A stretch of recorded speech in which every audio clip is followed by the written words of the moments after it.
Hello, hello, hello, hello, hello, hello, hello. Welcome back, everybody. So today I want to have a discussion with you guys about what is taking place in the sealed and graded games market at this time. If the market is going down, we're going to talk about why is this happening, what is taking place, and then we're going to talk about what does this mean and what should you do about it. You should panic. You should absolutely panic. As always, thanks to every single Patreon who helps support the channel, as well as the Greg gang. I can't do it without you guys, so truly, thank you so much. Let's get into this. So is the sealed and graded game market falling? Are we finally in a downward turn, a correction, whatever you want to call it? And I think at this point in time, it's pretty easy to say that yes, the market is falling compared to where we were 6 months to 1 year ago. And for a lot of games, it's not even so much that the prices are coming down as much as there is just stagnation. Games aren't selling as much or as quickly as they were before either. You can see this stagnation taking place on Instagram, in Facebook groups, on eBay, any place where sealed games are listed. Whereas 1 year ago, everything would be scooped up immediately when it was listed. Now items just sit there at their asking prices. No offers will even get made. A lot of games will just sit there at their asking prices and not sell. And of course, there are games that are just falling in price as well. And we're talking 10, 20, in some cases 50, 60%. If we talk about Pokemon games, they have absolutely crashed over the past year. Of course, no matter what the market conditions are, you're always going to have certain segments or certain games that outperform the market that still are on an upwards trajectory. You can point to examples of games that are still going up in price.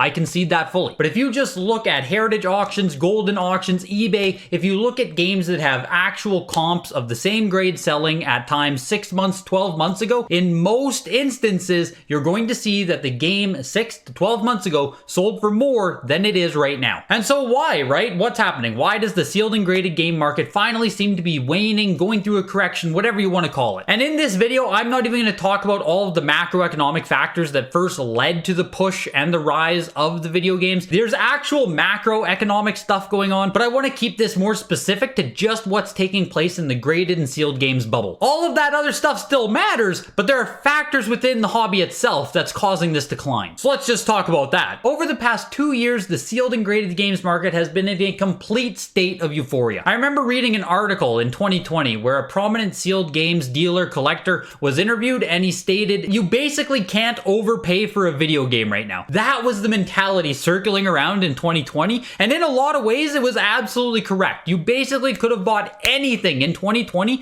and have made money in 6 to 12 months. Basically anything. You could have sent anything to WATA, anything to heritage auctions, and made money. Well, almost anything. We saw common as dirt games like the Grand Theft Auto trilogy absolutely explode and continually be bringing in money for people. People joined into this hobby, joined into this space in absolute droves to both be a part of trying to make some money, but also just because it was exciting, it was new, there was money trading hands, people were enjoying it, people were having fun, we were winning. That gets people excited, that gets people talking, that gets people into the hobby. Even the Carl Jopes drama videos that he made gets people excited, it gets people talking, there's drama in the air, people want to engage with the hobby. And that's largely what the past 2 years was everyone coming into the hobby, new people, people trying to flip stuff, people trying to speculate, invest, collectors just learning about a new hobby where, oh my god, you can buy your childhood game in graded form and you can have that like a trophy piece. That's super cool. So you had all of these different people and forces pushing themselves on the hobby, pushing game prices higher. You could not lose until the turn happens where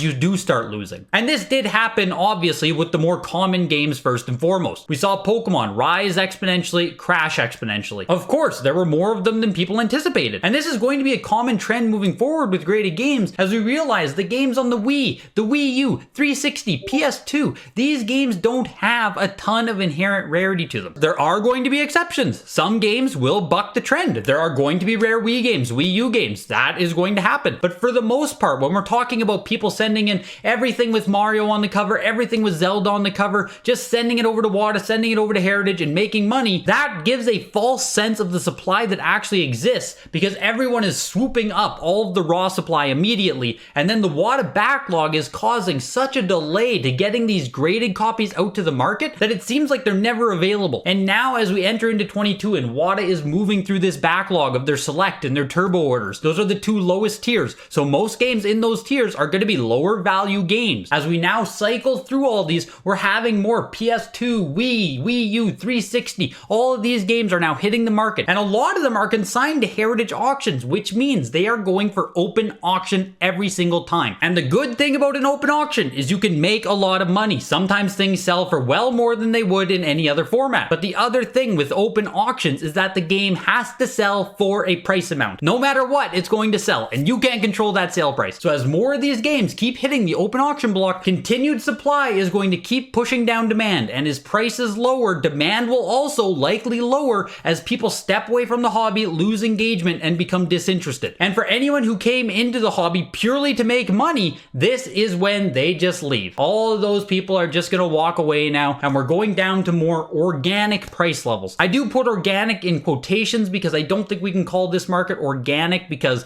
if you still zoom out 2 or 3 years, you can see how high we are compared to before WATA Heritage happened. So we're going to a more organic state, but like, can the market ever really be considered organic? But as WATA and VGA keep working through their backlogs, as supply keeps coming to the market to crush demand, the prices are most likely going to continue a steady downward decline for at least the next little bit. And again, if you are chasing certain items, right now is a decent buying opportunity, and it is still possible that you will have to FOMO into some items if they are actually rare. This is where it's extremely important to understand what is actually rare versus what isn't. In the Discord, some people have thrown out the opinion that the 9.6 A+ Wii or Wii U game, that's basically your PSA 9, which is awesome, right? A PSA 9 is a beautiful card. That's like pack fresh, that's mint, but you're almost assuredly going to see more PSA 9s get graded and hit the market in the future. It's almost inevitable. So if you're looking at a game like Mario Galaxy, Twilight Princess HD, even a lot of the factory sealed GameCube games are having a lot of supply come out. Games like Wind Waker, Twilight Princess, Four Swords Adventures, these games are not surviving in this downward trend. For games like this, you're gonna see that a lot of 9.4, a lot of 9.6 A+s are gonna come out of grading, are gonna be hitting the market. In the exact same way that the market rose way too high, the market likely will fall way too low as well. That's kind of how these boom bust cycles happen, and then we just even out somewhere in the middle. Now, how long will it actually be until we hit this market floor and still we start recovering? Will we ever recover? These are all great questions. Let's talk about what you should do now that the market is cooling off. Now, right off the bat, if you are someone who's extremely leveraged on video games, you put everything into this, you might have to cut some ties sooner rather than later. Like I said, I don't think we're going to see some kind of exponential recovery in the market in the next 3 to 6 months. We might not see meaningful upward movement for the next 6 to 12 months. If you're sitting there hoping that the next Heritage Signature auction will be the one that sparks the market again,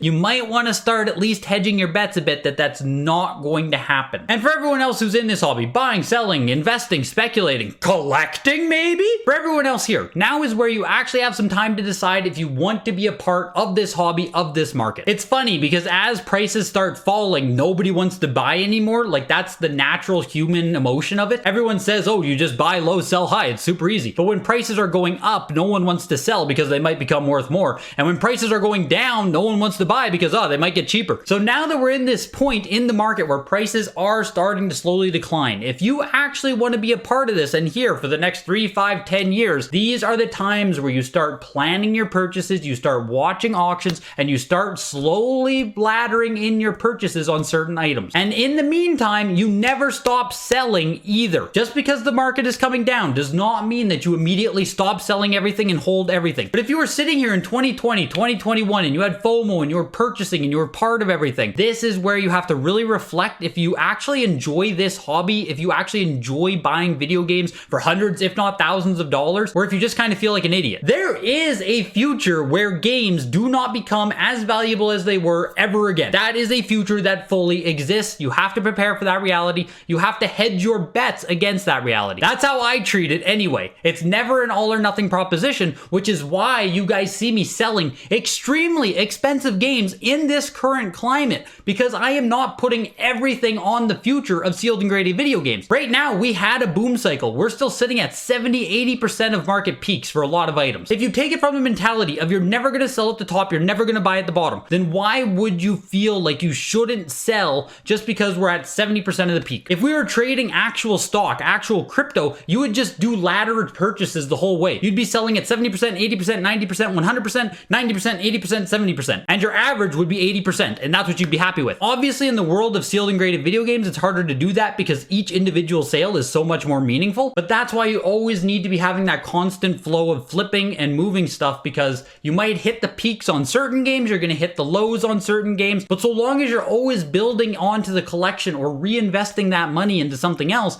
you just continually build regardless of the macroeconomic factors. So my best advice as to what you should do in this falling market: make a list of the games you actually want to own or that you actually want to invest in for the long term. Make a list of games that you no longer need to own or that you no longer care about or want to invest in the long term. Recycle your finances, reevaluate what you're doing, take this time to plan it out, decide what you want to do, and make action. Decide if you want to be here for the long term. And if you do, you start making purchases now, you start making purchases in 3 months, 6 months, you be a little bit more disciplined now, you be a little bit more careful with your purchases, but you don't stop purchasing. I don't know where the floor is. I don't know if it's going to be 6 months, 12 months, 2 years. I do not know. I can't tell the future. What I do know is that I'm going to continue to hedge my bets. I'm going to continue to pick up good games at good value when I see them. And I'm going to continue to allocate a portion of my finances towards sealed and graded video games for the long term. I believe in the hobby. I believe in the market. Don't let my own beliefs dictate the actions that you should take for yourself. I wish you guys all the best with the decisions you make, and I look forward to having a discussion down in the comments below. See you guys in the next video.